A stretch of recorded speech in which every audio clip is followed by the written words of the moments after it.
aka kanya wowe udukurikiye urakorera Imana yande, urakorera Yaso cyangwa urakorera Yasobokwe? Shimiye Jean Pierre, urabyumva ute muri iki kiganiro? Wowe ukimara gushaka wabisanze gute? Kandi utubwire ese Salomo, yuba nka Salomo icyo gihe wari bigenze gute? Bigakurura abakobwa bo mu bashumba mu ngo zihaye Imana, abakozi b'Imana, abadiyakoni bose bakajya gushaka abapagane bakurikiye imitungo, birangira bibahira. Nshimiye n'iby'umubiri, ariko iby'amaso y'umwuka abona n'iby'umwuka akaba n'iby'umubiri. Yego, kuko umwuka abona ibyubaka umubiri, akabona n'ibyubaka umwuka. Imana ishimwe. Haleluya. ako kantu gasubiremo. umwuka abona ibyubaka umubiri kandi bikubaka n'umwuka. Abateze amatwi n'abakurikiye ni Isoro TV, twagarutse kuri uyu munsi tubazaniye byinshi kandi bishimwa na mwese ndetse n'Imana, nkuko mwabitwandikiye muri comment. Twaje kuvuga ku kintu gikomeye mwadusabye. Hari umuntu wagisabye, nizere ko ari bube asubijwe. Ntabwo ndi jyenyine, ndi kumwe n'abatumirwa. Iburyo bwanjye barahari, ibumoso bwanjye barahari. Reka dutangirane n'ibumoso bwanjye, atwibwire ubundi dukomeze ikiganiro. Murakoze cyane. Amazina yanjye nitwa Pastor Jean Pierre Nshimiyimana. Turashima Imana kandi nishimiye kubana namwe mu kiganiro. Imana iduhane umugisha. Murakoze, nshimiye. Reka ibumoso, iburyo bwanjye ari umukobwa mwiza cyane, nawe arahabaye. Murakoze cyane. Amazina yanjye nitwa Ingabire Chance, ndi umukobwa. Murakoze, twishimiye kubana namwe. Reka dukomeze, iburyo bwe naho hari undi. Shalom shalom. Haleluya. Ni Evangeliste Jean de Capistran Munyanziza. Amara Imana bane namwe. Murakoze cyane rero, reka dutangire ikiganiro cyacu. Jewe ndi Apostle Munyentwari Atanazi, nkuko mubizi, cyangwa se musirikare. Ntacyo ntwaye, nicyo ntwaye ndakigarura. Rero ndashaka ko tuvuga ku kintu uyu munsi gikomeye. Umukunzi wacu yadusabye, atubwira ko ese iyo ushatse umugore, uri umusore wasengaga ugashaka umugore ugasanga iwabo badasenga, bigenda gute? Ikigisho cy'uyu munsi twagihaye, cyangwa se ikiganiro cy'uyu munsi twagihaye tahita ivuga ngo ese wowe umaze gushaka, wowe udukurikiye, twege ibyacu twabiganiyeho, wowe udukurikiye umaze gushaka, wasanze Imana ya Sobukwe ihwanye n'iya So? Wasanze Imana ya So ari imwe n'iya Sobukwe? Niba warasanze ari zimwe, waratomboye. Ariko niba warasanze atari zimwe, nabwo tega amatwi ikiganiro kugira ngo umenye uko uzabyitwaramo. Murakoze. Reka dutangire dusoma ijambo ry'Imana mu gitabo cy'Abami. Yego, reka dusenge kugira ngo ikiganiro kize kuyoborwa n'Imana. Uwiteka Mana yacu, ndagushimye ndaguhimbaje, uri Imana ikomeye, uri Imana itangaje. Reka ntabari twe, ahubwo abari wowe utangirane natwe iki kiganiro, uze no gusozanya natwe, kandi kize kugira umumaro ukomeye cyane mwinshi ko bari bucyumve n'abari bugikurikire, abari hanze y'igihugu, abarimo imbere, abo bose ku isi yose ubagirire neza kubw'iki kiganiro. Reka tubisabye twizeye mu izina ryawe, amen. Reka dusome igitabo cy'Abami ba mbere, ndakeka umurongo turahera ku ni igice cya 11, umurongo ni wa 5. Hanyuma twumve icyo ijambo ryacu rishatse kuvuga. Murakoze cyane. Imana iduhane umugisha. Reka dusome ijambo ry'Imana, igitabo cya mbere cy'Abami, ibice 11, turahera ku murongo waho wa 5. Titire y'ijambo hejuru iravuze ngo Salomo agushwa n'abagore. Soma cyane, soma cyane. Reka dusubiremo. Murakoze. Igitabo cya mbere cy'Abami, ibice 11, turasoma duhere ku murongo waho wa 5. Titire y'ijambo iravuze ngo Salomo agushwa n'abagore benshi yarongoraga. 5.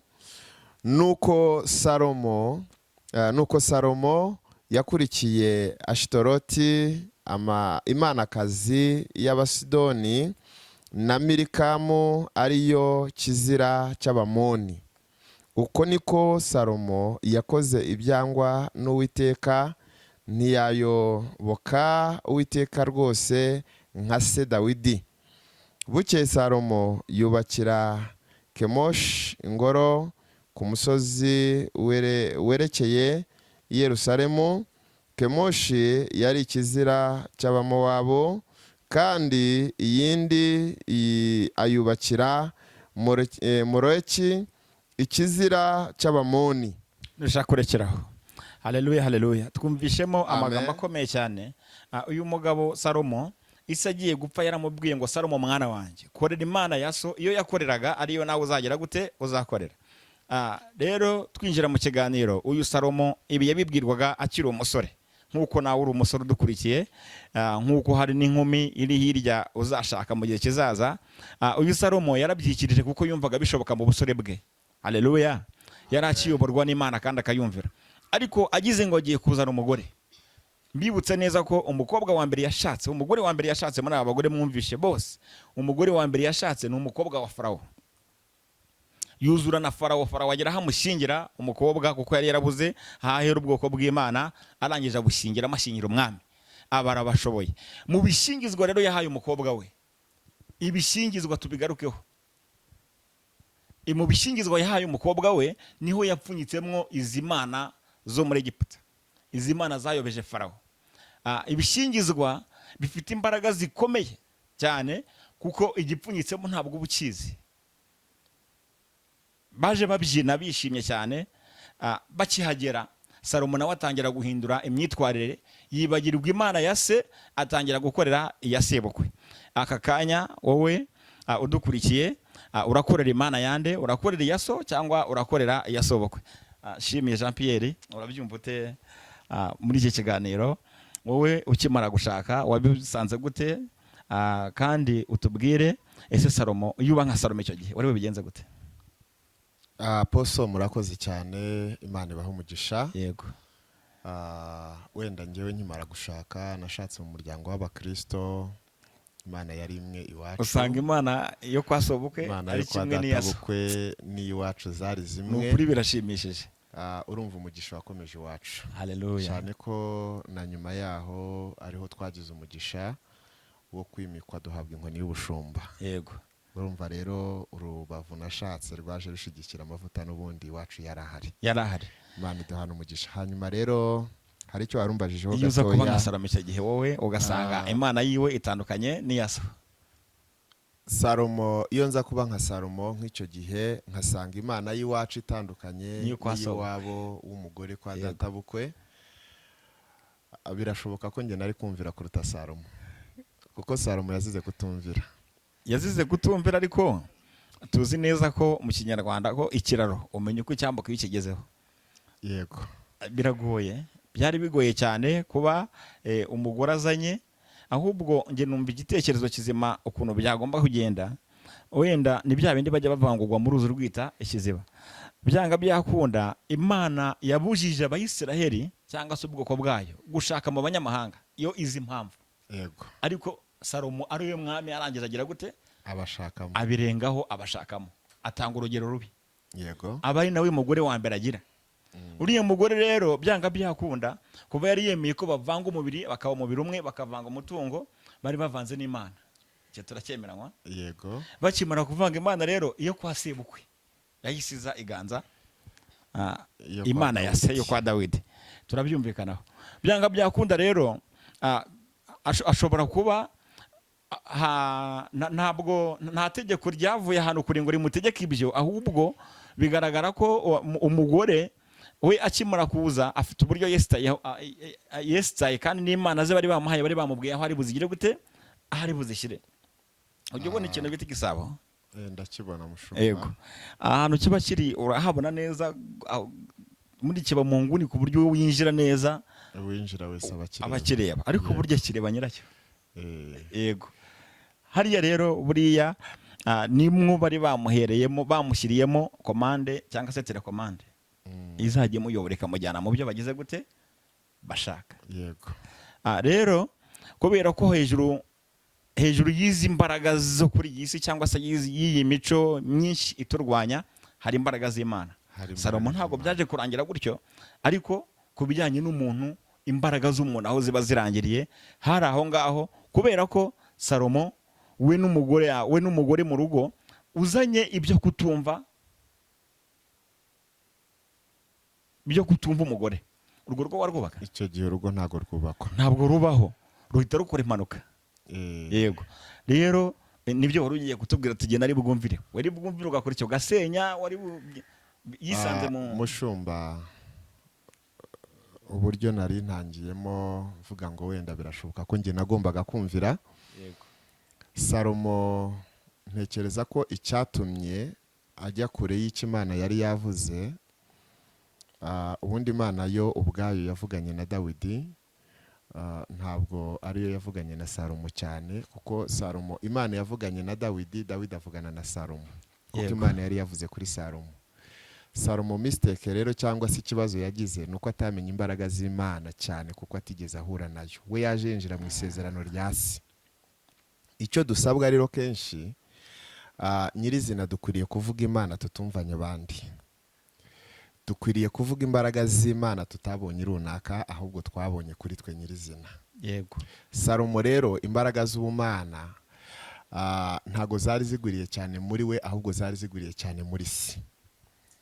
Ariyo mpamvu nari mvuze ngo birashoboka ko njyewe nagombaga kumvira, kuko imbaraga z'Imana zari zigwiriye cyane muri njye, zabashije ndetse no kunyobora. Kuko umugore tubanye uyu munsi siwe mukobwa wa mbere nari nterese. Yego. Hari abandi naterese ariko amakuru agenda bambuza. Amakuru y'ijuru. Amakuru y'ijuru. Hanyuma rero ayo makuru Salomo ntago yigeze yagira, kuko umuntu wese ajya kurongora yabanje gutereta, kurambagiza. Byarashobokaga kuko Imana yari yaravuganye na Salomo mbere yuko icyo gihe kigeramo, ariko Imana ijya yongera ikagaruka ikavugana n'umuntu yageze muri icyo gihe. Yego. Salomo rero yageze mu gihe cyo kurambagiza no gutereta, ntiyigera agisha inama Uwiteka. Murakoze cyane, twumvishe ko ikosa ryabayemo rya mbere, Salomo yari afite yibunaniye n'Imana imuha amabwiriza, ariko nawe arangije ayaha umuhungu we. Rero kubera ko yari azi ko isapfuye atazazuka, niyo mpamvu amabwiriza ye ashobora kuba yararangiriye aho ngaho, agakurikira amabwiriza y'abariho. Ariko icyo twumvishemo uyu munsi ni ugutitiriza Imana, ukamenya amakuru, ukibonana n'Imana nyakuri. Reka iburyo bwanjye twumve icyo Kapistra, yego, abari wo banza utubwire uko byumva iyo uza kuba wowe kiriya gihe cya Salomo. Abenshi inkuru baranayumva, barumva ari ubwa mbere bayumvishe, ni nayo mpamvu umukunzi wacu yayisabye ngo tuyiganireho, tuyivuge. Ese uramutse ushatse ugasanga we wasengaga uri umusore, Imana wagendanaga nayo mu murongo umwe, ariko wamara gushaka umugore ugasanga abo ntibasenga, cyangwa se ushatse umukobwa waba ari abapfumu, bafite iyindi Mana yabo, wakorera iyihe, wabigenza ute? Utubwire nawe uko byumva.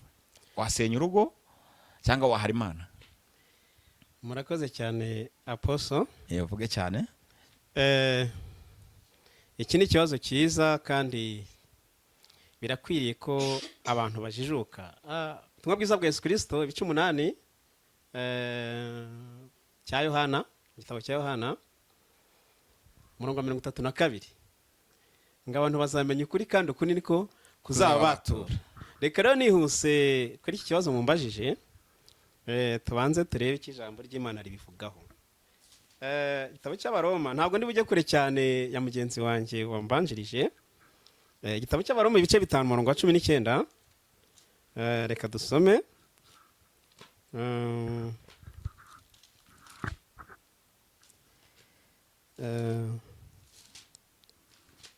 Haravuze ngo ibyo mbivuze nk'umuntu kubw'intege nke z'imibiri yanyu, kuko nk'uko mwahanga ibiteye isoni n'ubugome ingingo zanyu.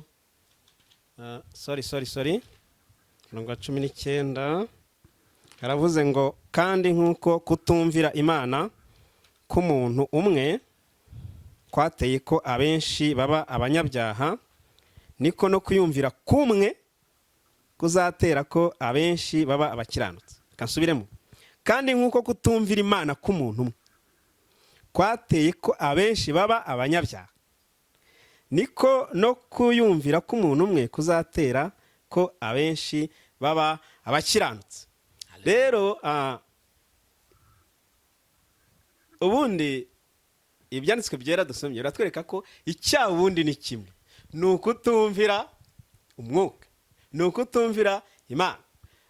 Babivuze neza, Salomo ubundi yari mu mugisha wa se, ariko se ameze nk'aho arimo amuraga, yamubwiye amagambo akomeye, aramubwira ngo Salomo mwana wanjye, jya umenya Imana ya so, iyo yakoreraga nawe ariyo uzakorera. Uwo ni umurage w'umubyeyi, ni umugisha yari arimo amuhesha. Salomo rero buriya niyo tugiye mu itangiriro, ubundi ubuzima bw'umuntu bwagizweho ingaruka, bwabaye affected ku kintu kimwe gusa, kutumvira Imana. Imana hari amategeko cyangwa se amabwiriza yahaye Adamu na Eva muri Edeni. Ibi byose ibibazo byakurikiyeho nyuma byatewe n'ikintu kimwe, kutumvira. Ndi ku ijambo rimwe rivuga kutumvira, nabyo mugenzi wanjye yatangiye avuga. Icyaha ni kimwe, ni ukutumvira. Salomo ikosa rya mbere yakoze ni uko atumviye se, kandi se yayorwaga nawe n'umwuka w'Imana.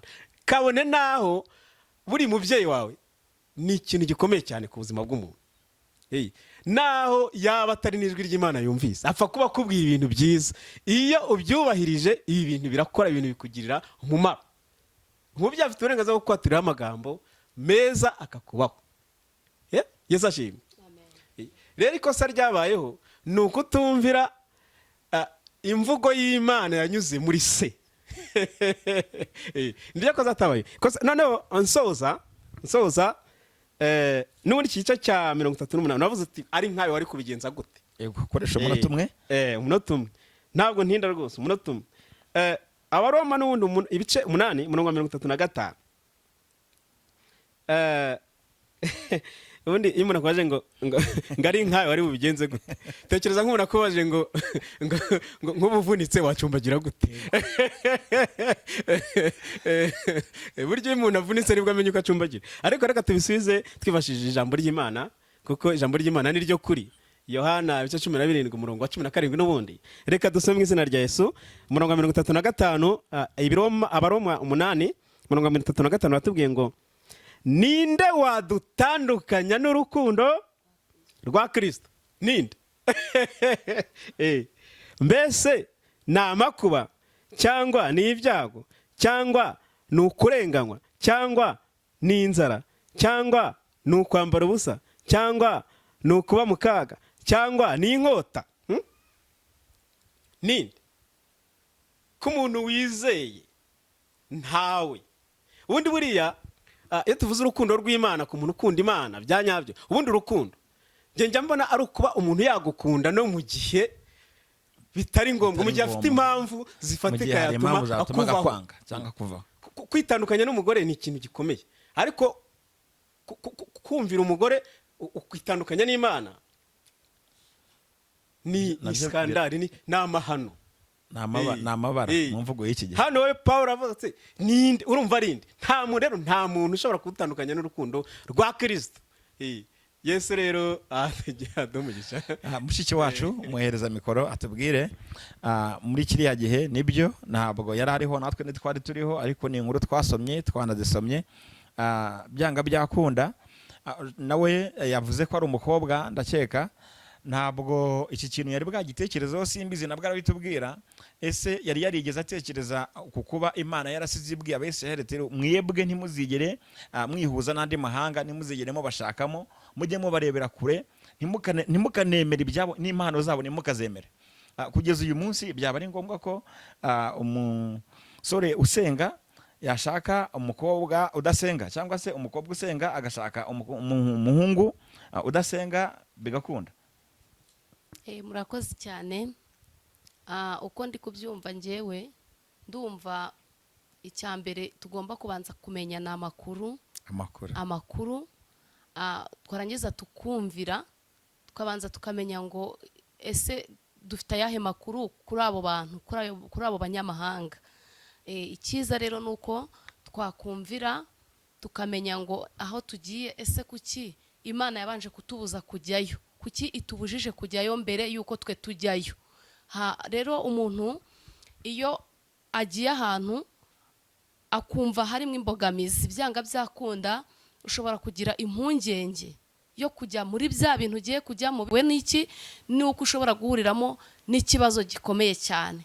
Rero njye uko mbyumva, Salomo ntabwo namutera amabuye, ariko yagombaga kubanza kumenya, akagira amatsiko yo kumenya impamvu ise yamubujije gushaka muri buriya bwoko. Murakoze cyane. Igikomeye kirimo, urakoze nawe, igikomeye kirimo numva kandi gitangaje nuko wenda Salomo yari umukire, nanone ashaka mu bakire. Nabyo byaba imbogamizi byo kugira ngo ushake mu rwego mungana utitaye ngo bakorere iyihe Mana, nabyo byaba ikibazo. Ariko nko ku bandi abantu baciriritse, icyo nzi cyo gituma dushaka mama wabo nuko aba basore bo mu bwoko bw'Abayisiraheli cyangwa se basenga babashinja ko bahora bafite Bibiliya gusa nta mafaranga bagira, nta mitungo, bigatuma ajya gushaka mama wabo, kuko wa musore igihe yagiye kuzamuka imisozi, umuma wabo aba yagiye kugira gute, gushaka amafaranga. Ibyo rero bigatuma bikurura abakobwa bo kwa pasiteri, bigakurura abakobwa bo mu bashumba, mu ngo zihaye Imana, abakozi b'Imana, abadiyakoni, bose bakajya gushaka abapagane bakurikiye imitungo. Birangira bibahira. Nshimiye Poso, murakoze cyane, kandi nanone ndumva muri wo kugenda murushaho kunezeza. Mfite amakuru mu bantu bashinjwaga Bibiliya, nawe ushobora kuba rwose. Yego, hari ikintu kimwe nshobora kuvuga aho ngaho, biterwa no kudasobanukirwa. Ubundi umwuka ni iki? Umwuka iyo ageze mu muntu, cyangwa se iyo umuntu yakiriye Mwuka Wera, hari ibintu ahindura muri we. Yego, icya mbere arabanza agahamya iby'umwuka muri we, hanyuma agatesha agaciro iby'umubiri. Kandi iby'amaso y'umubiri abona ni iby'umubiri, ariko iby'amaso y'umwuka abona ni iby'umwuka, akaba ni iby'umubiri. yego, Kuko umwuka abona ibyubaka umubiri, akabona n'ibyubaka umwuka. Imana ishimwe. Haleluya. ako kantu gasubiremo. Umwuka abona ibyubaka umubiri, kandi bikubaka n'umwuka. Ariko umubiri ubona iby'umubiri gusa, kandi iby'umubiri bisenyuka kuko ari by'igihe gitoya. Aho ndasobanukiwe. Ikindi kandi iby'umubiri ntabwo byubaka iby'umwuka, ariko iby'umwuka byubaka iby'umubiri. Iby'umwuka byubaka hose. Imana iduhana umugisha. Nari mvuze ngo iby'umwuka byubaka umwuka, bikubaka n'umubiri, ariko iby'umubiri ntabwo byubaka iby'umwuka. Hanyuma icyo wari uvuzeho ari nacyo ngiye kugarukaho, kijyanye n'uko umuntu ashobora kuba ari umusore ukennye, agakururwa n'amafaranga. Arakijijwe n'ibyo, ariko agakururwa n'amafaranga yo kwa runaka mu bapagani badakijijwe, kugira ngo ashake umukobwa wawe. Hariya ntago Umwuka Wera aba yamuyoboye, kuko ushobora gushaka umuntu ukennye ariko ejo mugakira, kubera Mwuka Wera ari muri mwebwe. Ariko ushobora no gushaka bwa butunzi washatse bukaza, ahubwo bukakumaramo imbaraga z'umwuka, ejo ukaba urimo kurira, bya byishimo wari utegereje ukabibura. Hanyuma rero icyo ni nacyo gishobora kuba ku mukobwa ushatse kwa runaka, kuko avuka mu muryango ukennye akajya gushaka mu muryango ukize, ari umukristo ariko uwo muryango ari uw'abapagani. Nicyo nahereho mvuga ngo umwuka atanga ibintu byose. Atanga ibintu byose, atanga ubukire kandi agashyigikira n'iby'umwuka. Ariko umubiri ukize ntushobora gushyigikira cyangwa se wenda gusapotinga iby'umubiri ngo birinde kuba byasenyuka, kuko umwuka adahari. Nyamara aho umwuka atari, ibintu byose birasenyuka, ariko aho umwuka ari, ibintu byose birakomera, birashyigikirwa. Kuko na Petero abyandika, yarabyanditse neza, aravuga ngo niwe buye rizima ryanzwe n'abubatsi, ariko ryakomeje imfuruka. Ihutishe. Rero ndagira ngo mu munota umwe nshigaje gukoresha, ndagira ngo mbwire abantu barimo badukurikira batwumva cyane, be kwita ku by'amaso y'umubiri abona, ahubwo bite ku by'amaso y'umwuka areba, kuko birahishwe, ariko bifite umumaro ejo nibimara kujya ahagaragara. Nta kintu cyiza nko gushaka mu muryango ukennye, ndetse nawe ukennye cyangwa se unakize, bakanakugayira ko ushatse mu muryango ukennye kandi ukize, ariko ushatsemo kuko wasenze, wayobowe na Mwuka Wera. Ejo muzakira cyane, kuko aho ushatse amasengesho, ushatse Imana. Burya ushatse umugore ukijijwe, ubushatse Imana, ubushatse amasengesho. Iyo ushatse umugabo ukijijwe, ubushatse Imana, ubushatse amasengesho. Kandi gusenga gukingura ijuru, kandi ijuru rifite byose mu biganza byaryo. Imana rero iyo ikinguye ijuru, ubona umugisha wose. Imodoka ziraza, amazi akaza, ubuzima bukaza, abana bakaza, aho abantu basenze amasengesho akingura imigisha yose ibaho, ariko ntabwo umuntu ashobora gukoresha amafaranga ngo akingure ijuru, ntabwo ashobora gukoresha amafaranga akingura ubuzima, ntashobora gukoresha amafaranga ngo akingure urubyaro, nta nubwo bitanze amahoro, ariko gusenga bizana byose. Imana iduhana umugisha. Murakoze. Ndetse gato iyo urebye ko tubonye ko abasore bakururwa n'amafaranga birashoboka n'imiryango ukuntu nka Salomo urabona yarakuruwe n'iki kandi yarakize? Salomo yakuruwe n'icyubahiro. Icya mbere cyo Imana yamuhaye icyubahiro, hanyuma kandi nawe ajya gushaka ikindi cyubahiro. Yego. Ntago ngiye mpamya ko Salomo agitangira urugendo yari ari mu nzira nziza nk'umurage wa se Dawidi, ariko Imana imaze kumuha cya cyubahiro cyose Salomo yasenze asaba ubwenge, Imana imwongereraho n'ibindi byose atigeze asaba. Dusoza gira inama abasore n'inkumi yiyemeza gushaka umusore azi ko adasenga iwabo akavuga ngo azamuhindura, kuko na Salomo niko byagenze, buriya yumvaga azamuhindura ariko birangira ahubwo ari ugize gute, ari uhindutse, ari umuhinduye. Murakoze cyane Aposo. Dusoza kandi Imana iguha umugisha. Hanyuma reka ngira abasore inama basenga n'abakobwa basenga. Iyo wasenze, ikintu cya mbere Bibiliya itubwira ari nacyo kintu Dawidi buriya cyatumye Imana imukunda cyane. Dawidi igihe cyose yayobozaga Imana, ikintu cyose yajyaga gukora yarabanzaga agasenga akabaza Imana. Hanyuma abasore bacu, bakobwa bacu, musenga. Umukobwa niba ugiye ukabona hari umusore ukurambagiza, ashobora no kwihisha mu itorero ariko adakijijwe. Yego. Iwabo badasenga bafite izindi mana bakorera, akisha mu itorero kuko agushaka, ariko wowe baza amakuru y'uwo muntu uriho ugusaba. Ayabaze nde niwe nshaka kumenya. Arasenga kuko uyu muntu uje ntazi ikimuzanye, ariko icyo ari hamubwira amatwi ye yumva nuko nawe ari cyo akeneye. None se yabajije inshuti ze ntizayamubwira? Oya, inshuti ze hari aho zigarukira. Inshuti ze uri inshuti yanjye mushumba. Yego. N'abandi inshuti zacu twese turi inshuti zabo kandi nabo, ariko amakuru dufitanye nayagarukiraho amaso y'umubiri areba. Dusobanure neza wazabaza. Hanyuma rero wazabaza ni wa wundi wamuremye. Haleluya. Akamurinda. Ni Imana ishobora byose. Ni Imana yaremye ijuru n'isi. Ni ya yindi itegeka kwihinduriza kw'amazi agatuza, kandi yaba yanahindurijwe yazikutse ikayaturisha. Iyo ngiyo rero yaremye ijuru n'isi itandukanye umucyo n'umwijima, nizamuha amakuru kuko ireba ibiri mu mwijima ahiherereye, aho amaso y'umubiri atareba. Arakoze cyane, ashimiye. Imana imuhe umugisha. Dusoza reka duhe mushiki wacu atubwire wowe wabigenza ute? Wabigenza ute uramutse umenye warakunze fiance wawe mugakundana mukagera ku mwisho, yarakubeshye yarakwihishemo agakubeshya ko ariko bimeze, ndetse ubwo ku rusengero tuzi ko dutwara Bibiliya imwe yonyine iyi wakajya azana eshanu zigerekeranije kugira ngo akwereke ko akijijwe, ariko nyuma ugasanga ntabwo akijijwe, ubukwe butaraba, ariko nawe ukumva ntiwahomba ubukwe kandi nawe ntiwagira gute, ntiwamuhomba. Umenye ko adakijijwe wamwisimamiye aho ukazamuhindura, bigashoboka? Yego, murakoze cyane mushumba. Imana iguha umugisha. Muri iki kiganiro twumvishije ijambo ry'Imana, hanyuma ikintu navugaho nkatwe b'abakristo, icya mbere ni uko ugomba kubanza kuba wicaranye amakuru y'ijuru y'umuntu uhuye nawe.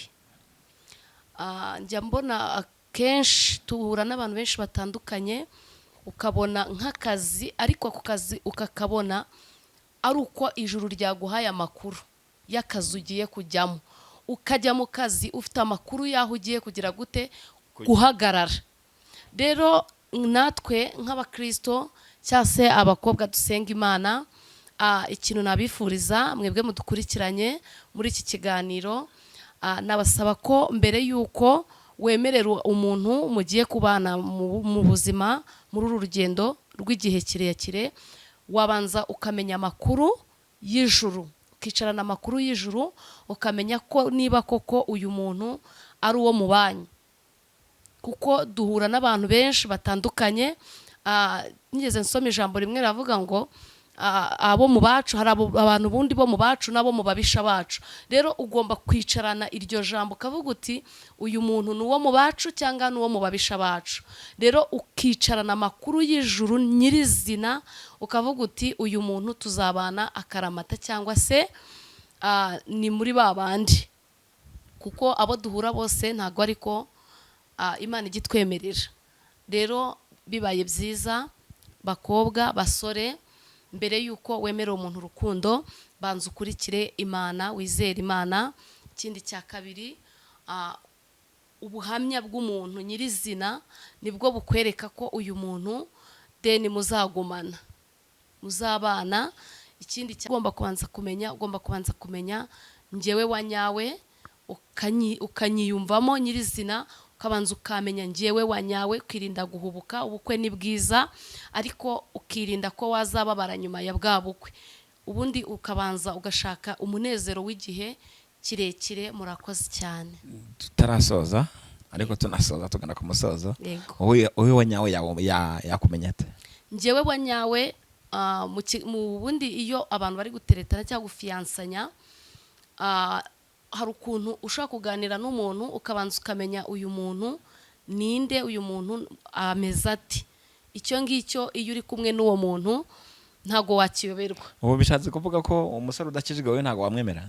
Umusore udakijijwe biragoye kuba wamwemera, wamuhindura ariko ntago byakunda. Nta muntu uhindura undi. Yego. Nta muntu uhindura undi, ntibazabeshye. So nshobora kukwereka ko nahindutse ariko hari ahantu nabitse bya bindi byanjye n'ubundi ya kamere yanjye nyirizina, hari ahantu nayibitse. Rero nta muntu ujya uhindura undi usibye Imana yonyine niyo igihindura umuntu mushumba. Gusa icyo numvamo nuko twebwe abagabo duhinduka vuba, duhindukirira imana z'abagore bacu, ariko wowe ndizera ko uramutse umushatse nubwo yaba asenga izindi mana, birashoboka ko ashobora kuguhindukirira kugira ngo urugo rugende neza. Ntiwamuhindura bigakunda? Murakoze cyane. Nta muntu, nibyo nari ndimo mvugaho, nta muntu ujya uhindura undi, ntibazababeshye. Gusa birashoboka ariko ari amakuru wahawe n'Imana. Imana yakubwiye ngo genda, yego, uzamuhindura bizakunda. Yego, Imana cyangwa se nzabigufashamo. Yego, Imana hari igihe ikubwira iti genda kuko hari icyo nshaka gukora. Ikaba tujya dukunda kubibona kenshi, Imana ikakubwira iti nkohereje muri iki gihugu runaka, ukagenda kubwisezerana atari uko wewe wenda wabikundaga cyane. Wenda warasabye ko wajya Canada, Imana ikakubwira iti jya muri Amerika kuko hari icyo nshaka kugeraho kuri wowe. Rero ufite amakuru y'ijuru wagenda, ariko nta makuru y'ijuru ufite biragoye kuba wahindura umuntu. Icyo ni nagira ngo amenye, kuko dushyizeho umwanzuro tukavuga ngo ntabwo byemewe kujyayo, ntibyemewe kugira gutya, ubwo n'Imana yaramutse ivuze ntabwo byagira gute, byashoboka. Ariko arakoze mushiki wacu avuze ko Imana yaramutse ibivuze wagira gute, wabikora kuko yazagufasha. Mwene data dusoza, wowe urumva umukobwa udakijijwe kugeza ubaho ubimenyeye, urumva wamushaka ukazamuhindura bigakunda wowe ukijijwe? Murakoze cyane. Ubundi buriya ubuzima bw'umukristo ari wese, ntabwo ubuzima bw'umukristo ari ibihenze, ahubwo ubuzima ni icy'agaciro. Ubuzima ntabwo ari ibintu bihenze, ahubwo ubuzima ni icy'agaciro. Hanyuma rero kubwo kuba umuntu yahindura umuntu cyangwa se ntamuhindure, ubundi inshingano cyangwa se misiyo umukristo wese afite ni uguhindurira abantu benshi gukiranuka. Yego. Ni uguhindurira abantu inzira y'agakiza. Ari magambo Yesu Kristo ubwo yivugira ngo mugende mu mahanga yose mubabwirize ubutumwa, abazemera bivuga ngo uwo kwemera yakwemera, ariko hari n'abatazemera. Ntacyo kubakorera. Yesu yigeze avuga ngo data ngabo wampaye ngabo nguretse umwana wo kurimbuka, uretse umwana wo kugira gute.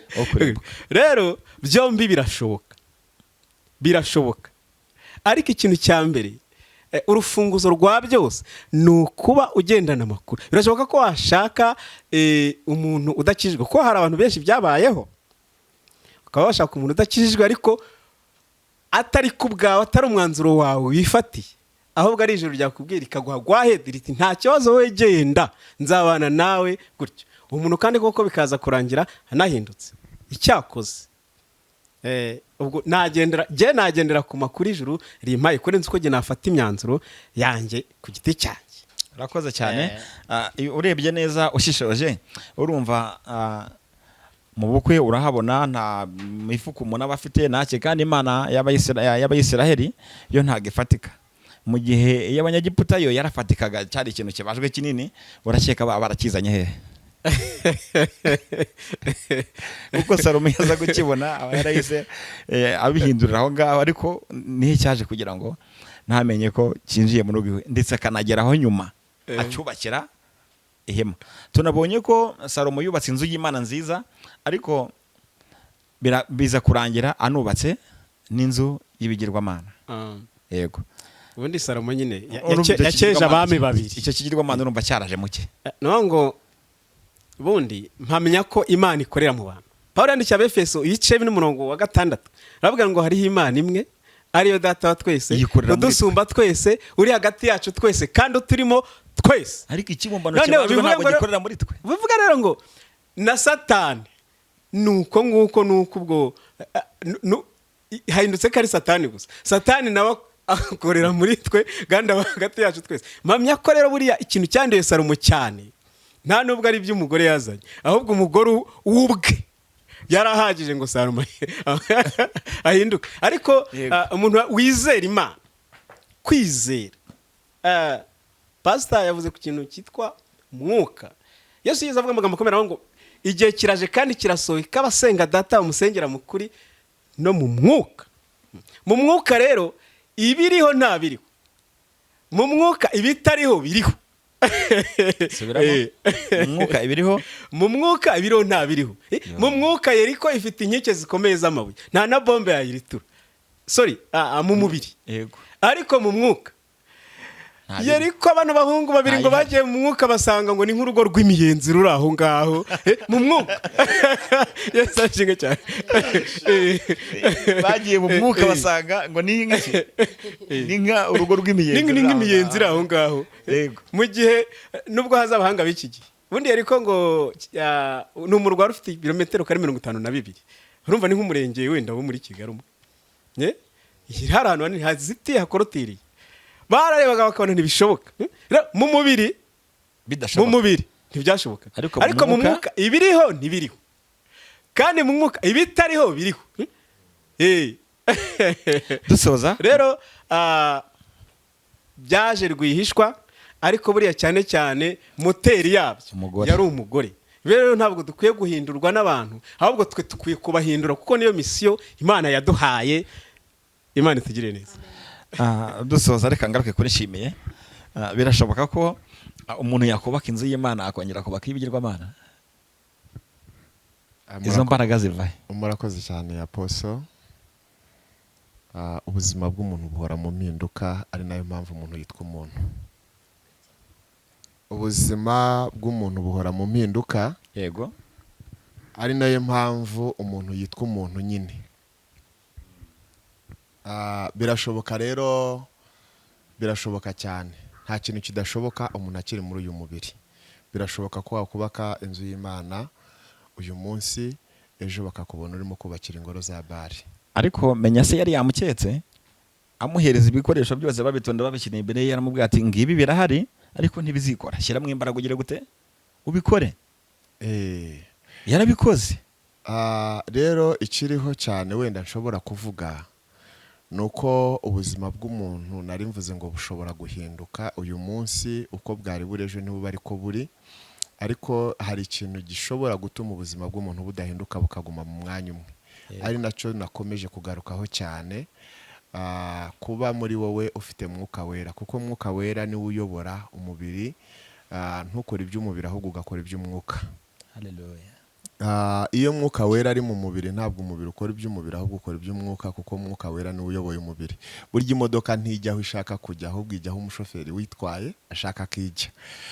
Rero umushoferi udutwaye muri ubu buryo tubamo bwa buri munsi ni mwuka wera w'Imana. Nituyoborwa na mwuka wera w'Imana rero ntabwo ubuzima bwacu buzahinduka ngo bujye mu kindi cyerekezo cy'imbaraga z'umwijima, ahubwo tuzahora mu mbaraga z'umucyo. Urakoze cyane. Namwe kandi murakoze, abari badukurikiye, abari baduteze amatwi. Ndibwira ko hari icyo musobanukiwe, hari icyo mukuyemo, kandi mugenzi wacu wadusabye ko tuvuga kuri iki kintu ndibwira asubijwe. Rero nakagaruka turi kumwe, ntabwo kuvuga menshi ngo ariko kuyamara. Ndizera ko Uwiteka nakomeza kuduha uburame, akabumpa nawe akabuguha, naba turi kumwe akabubaha, tuzongera tubonane nta gisibya. Murakoze, reka nsabe n'ubundi nshimiye adusengere, n'ufite mikoro adusoreze. Murakoze, reka dusenga Imana. Turagushimye Imana yaremye ijuru n'isi, Imana isezeranye igasohoza, Imana ivuga bikaba, yategeka bigakomera. Izina ryawe nirihimbazwe, we watuyoboye muri iki kiganiro ukabana natwe tugeze ku musozo. Turagushimye n'uhimbazwe. Nyemerera rero iki kiganiro gitambutse gikwire isi yose, abari mu bihugu bya Amerika, Uburayi, muri Aziya, muri za Europe, muri Afrika, mu Rwanda, hirya no hino mu bihugu duhana imbibi mu karere. Umuntu wese uzumvira ijambo cyangwa se akumva iki kiganiro azafashwe nacyo cyagura ubwami bw'Imana mu isi. Kandi bana n'umuntu wese twari kumwe muri iki kiganiro aka kanya, ukomeze kurinda intambwe z'ibirenge byacu, kandi ubane n'abari bahagaze muri uyu murimo, abari bashyigikiye uyu murimo, iki kiganiro, bari ku buhanga bw'ibyuma, ndetse natwe twari imbere kuri kamera. Buri umwe wese ahabwa umugisha n'Imana isumba byose. Imana iduhana umugisha, ni mu izina ry'Umwami wacu Yesu Kristo dusenze twizeye. Amen. Amen. Amen.